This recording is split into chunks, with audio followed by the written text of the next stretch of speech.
Part 7 की start flashback से होती है, जहाँ सभी स्टूडेंट पार्टी कर रहे होते हैं, ड्रिंक वगैरह करते हैं और काफी एंजॉय कर रहे होते हैं। कुछ देर बाद जिम चरीन के साथ चला जाता है। वहीं जे बाइक को लेकर चला जाता है क्योंकि वह काफी ज्यादा ड्रंक हो गई थी। उन्हें जाते हुए टाइम भी देख लेता है और उसके चेहरे से साफ पता चल रहा था कि वह कुछ तो करने वाला है। जे पाई को अच्छे से सुलाकर जाने लगता है, लेकिन पाई उसे पकड़ लेती है और उसे अपनी तरफ खींचने लगती है। मतलब वह चाहती थी कि वह उसके साथ कुछ करे, यानी वह उसे इंटीमेट होने के लिए बोल रही थी। जे भी उसकी आंखों में पिघल ही जाता है। तभी हम देखते हैं कि उनके इंटीमेट सेशन का कोई वीडियो बना रहा था और पिछले एपिसोड से हमें पता है कि ये काम टाइम का है। इस तरफ जेड और कामिन की भी इंटीमेसी कंप्लीट हो गई थी। जेड कामिन के हाथ की चोट को देखकर पूछता है, तुम्हें अभी भी दर्द होता है? कामिन कहता है, नहीं, क्योंकि मेरा कोई बहुत अच्छे से ख्याल जो रखता है। जेड कहता है, तुम्हारे लिप्स बहुत सॉफ्ट है।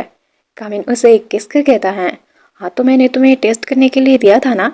जेड शौक होकर कहता है, तुम ना बेड में बिल्कुल अलग बन जाते हो, जबकि काम के वक्त बहुत अलग होते हो, लेकिन फिर भी मुझे तुम बहुत पसंद हो। कामिन स्माइल कर कपड़े पहनने लगता है। जेड कहता है, कहाँ जा रहे हो?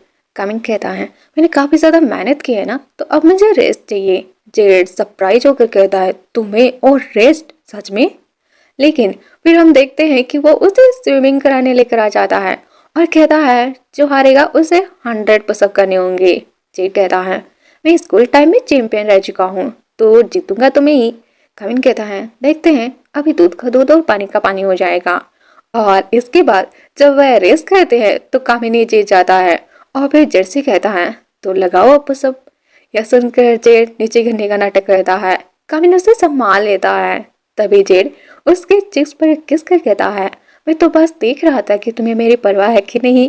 कामिन कहता है, ओह, तो अगर एक दिन सच में तुम्हारे साथ कुछ हो गया ना, तो फिर मैं दोबारा तुम्हें बचाने नहीं जाऊंगा।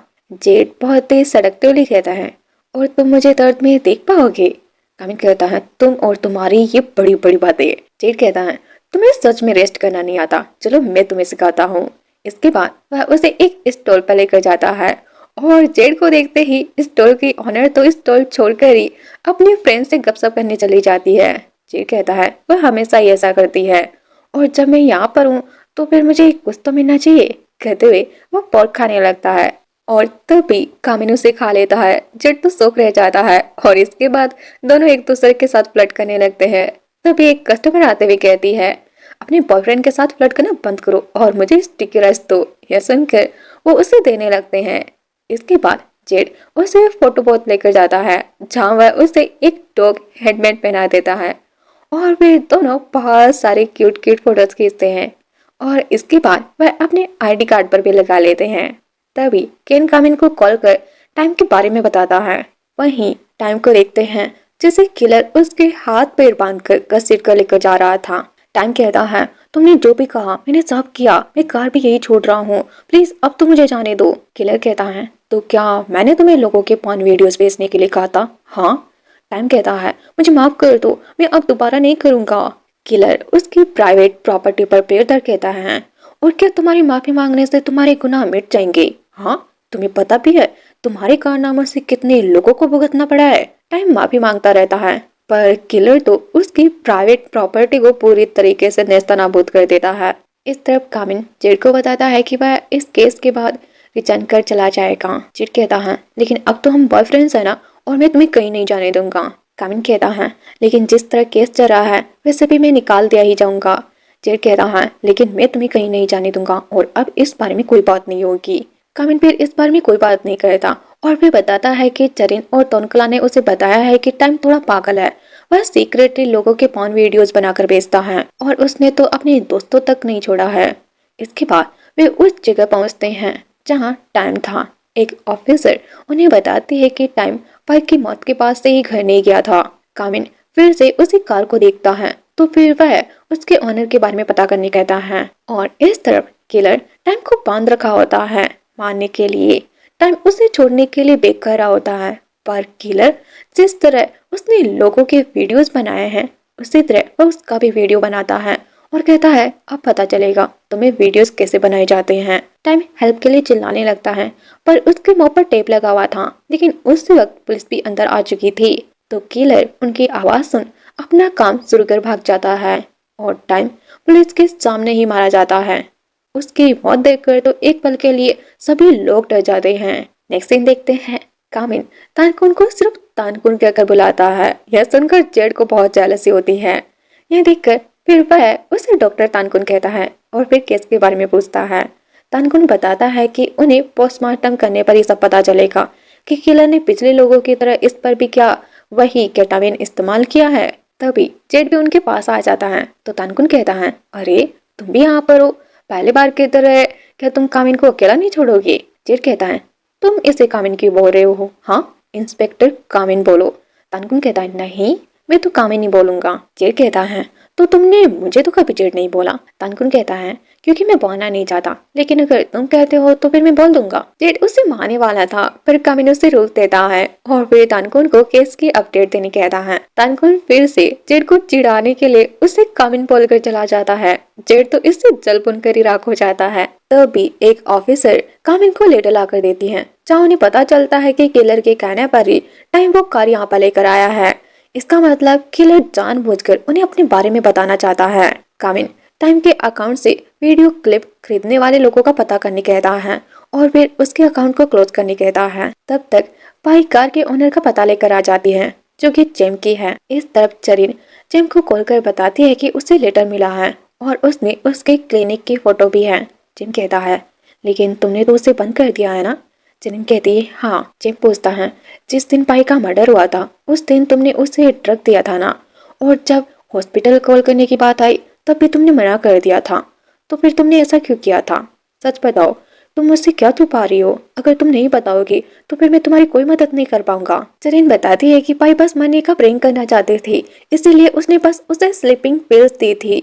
उसे भी नहीं पता था कि वह सच में मर जाएगी। चरीन काफी ज्यादा डरी हुई थी तो जेम उसे कंफर्ट करता है और फिर उसे पिकअप करने कहता है ताकि वह उसके साथ रहेगी तो फिर उसे डर नहीं लगेगा। लेकिन फिर हम देखते हैं कि जेम को भी लेटर मिला है। इसका मतलब किलर या तो उससे कुछ करवाने वाला है या फिर अगला नंबर उसी का है।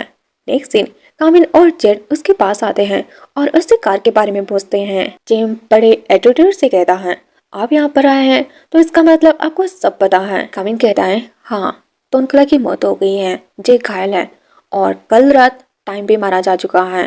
तो कल रात तुम कहाँ पर थे? जेम टाइम की बात सुनकर शौक हो जाता है, लेकिन फिर कहता है, घर पर था। तभी उसके बॉडीगार्ड भी कहते हैं, अगर आपको यकीन नहीं है तो आप सीसीटीवी चेक कर सकते हैं। यह सुनकर कामिल उसे चरीन के बारे में पूछता है, जो भी कल रात से गायब थी। जेम केयरलेसली कहता है, मुझे नहीं पता। कामिल कहता है, क्राइम सीन पर तुम्हारी कार मिली है, तो अगर सच नहीं बोलोगे तो फिर पूरा शक तुम पर ही जाएगा और सजा भी कोई छोटी मोटी नहीं होगी।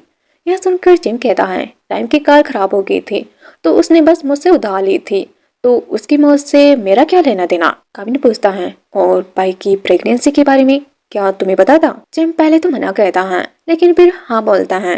कामिल कहता है, इसका मतलब तुम्हें उसके अबॉर्शन के बारे में भी पता होगा। जेम सच नहीं बताता तो फिर कामिल उसे लेटर के बारे में पूछता है, पर वह वहाँ भी झूठ बोल देता है कि उसे कोई लेटर नहीं मिला है। लेकिन वह उन्हें एक पेन ड्राइव देता है और कहता है कि इसमें आपको सब कुछ पता चल जाएगा। जेड कामिल से कहता है, अब सिर्फ जेम और चरीन बचे हैं और इन दोनों में से ही कोई मर्डरर हो सकता है, क्योंकि जेब पर तो नजर रखी जा रही है और वह कहीं गया भी नहीं है। लेकिन उस इडियट पर मुझे भरोसा नहीं है, वह कुछ भी स्टूपिड कर सकता है। कामिल कहता है, जे मेरे भाई जैसा है तो तुम उसका ख्याल रखो। यह सुनकर जेड इम्प्रेस होता है और फिर कहता है, अगर हम ड्यूटी पर नहीं होते ना तो मैं अभी तुम्हें किसका लेता। कामिल कहता है, तो तुम्हें रोका किसने है? यह सुनकर जेड तुरंत उसे किसका लेता है। वहीं जे को देखते हैं, जो अपने दोस्तों के बारे में सोच रहा होता है कि एक एक करके उसके सभी दोस्त मारे जा रहे हैं। और तभी हम किलर को भी देखते हैं, जो हॉस्पिटल में ही था। इस तरफ जेड और कामिन को जेम और चरीन पर ही शक हो रहा था कि वो दोनों कुछ न कुछ तो छुपा रहे हैं। इसी का पता करने वो उसी क्लिनिक जाते हैं जहां इसकी शुरुआत हुई थी, मतलब चरीन के क्लिनिक। और उन्हें पता चलता है कि बेल पाई को अबॉर्शन के लिए यहीं पर लेकर आई थी, क्योंकि पाई शायद जेम को नहीं बताना चाहते थे।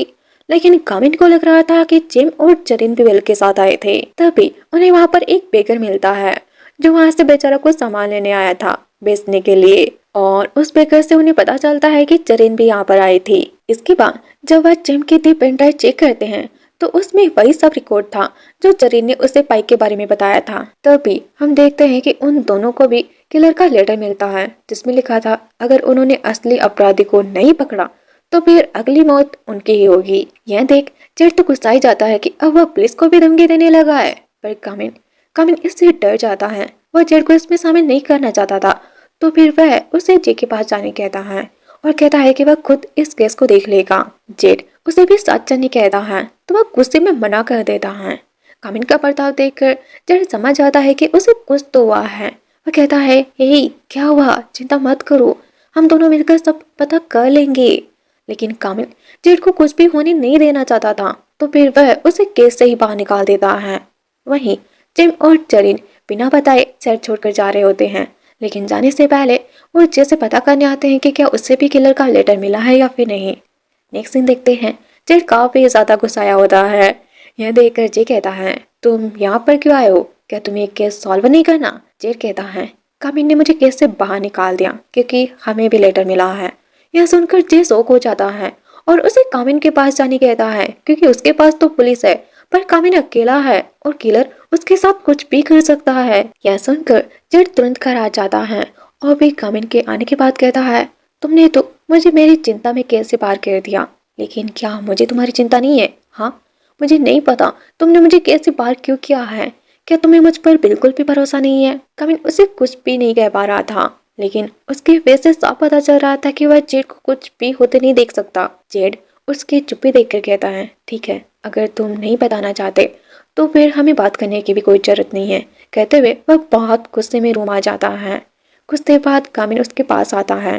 जेड देखता है वह ड्रंक है तो पूछता है तुमने ड्रिंक क्यों की है। कामिन उसे हक्का लेता है और भी कहता है आई एम सॉरी, मैंने तुम्हें सच नहीं बताया, लेकिन अगर मैं बता दूंगा तो फिर तुम मुझे जज तो नहीं करोगे ना। जेड उसे कंफर्ट करता है और कहता है नहीं, हमें बस बात करने की जरूरत है, तुम जितना वक्त लेना चाहो ले सकते हो, मुझे कोई जल्दी नहीं है। कामिन कहता है अगर मैंने भी कुछ किया हो तो तुम मुझे प्यार करना छोड़ोगे तो नहीं। जेड कहता है ये भी भला कहने की बात है, मैं हमेशा तुमसे प्यार करूंगा। यह सुनकर कामिन उससे फिर से हक्का लेता है। अब उसने जेड को यहाँ पर क्या बताया वो तो हमें आगे ही पता चलेगा, लेकिन अगली सुबह वह उनके कपल फोटो के पिलो को देखकर सरप्राइज था। तभी जेड उसे पीछे से हक कर पहले तो उसे बहुत सारे किसेस करता है और फिर पूछता है तुम्हें पसंद आया। कामिन कहता है हाँ, और इसे मैं अपने पास से रखूंगा। जेड कहता है तो फिर तुम्हें मुझे थैंक यू कहना चाहिए, वरना मेरे बगैर तो तुम्हारी लाइफ बहुत बोरिंग हो जाती। कामिन कहता है ठीक है, तो फिर अब से मैं तुम्हारी तरह जीने की कोशिश करूंगा और इसकी शुरुआत आज से ही होगी। कहते हुए वह पिलो पर कुछ ड्रॉ करने जा रहा था। जेड उसे रोक देता है और कहता है मैंने इसे अभी अभी बनवाया है और तुम इसे खराब करने जा रहे हो। हाँ, यह सुनकर कामिन कहता है ठीक है, मैं इसे नहीं कर सकता, लेकिन तुम्हारे फेस पर तो कर सकता हूँ। कहते हुए वह उसके फेस पर बियर्ड बना देता है। जेड कहता है अब तुम खुश हो। कामिन कहता है हाँ बहुत। जेड उसके फेस पर भी बियर्ड बनाने जाता है, पर कामिन ऐसा नहीं करने देता। यह देख वह अपने फेस से ही उसके भी चित्रकारी कर देता है। यह देखकर कामिन स्माइल करने लगता है और इसी क्यूट सीन के साथ ये पार्ट कंप्लीट हो जाता है।